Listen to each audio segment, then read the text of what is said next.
काय आम्ही देशमुख म्हणतो की लोकशाहीचा खून केला, लोकशाहीचा खून केला डीसीसी बँक आहे। यांनी मागच्या 40 वर्ष, किती वर्ष झाले डीसीसी बँकेला? 30 वर्ष झाले, किती वर्ष झाले?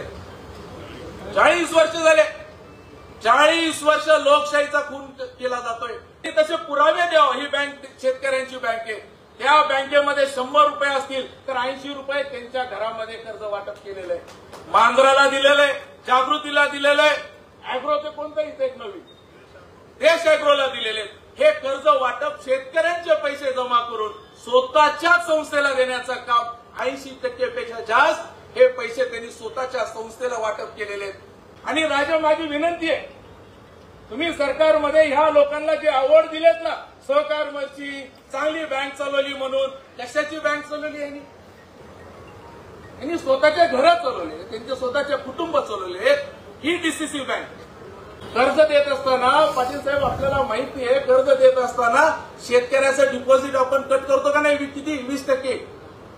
ते 20% कट करत करत करत जवळपास 2,500 कोटी रुपये यांच्याकडे जमा झालेत।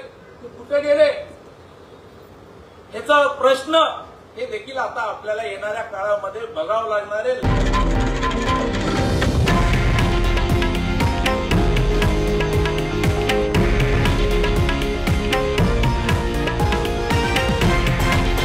हे आहे देशातील नंबर 1 न्यूज नेटवर्क आणि आपण पाहत आहात TV9 मराठी, एकमेव।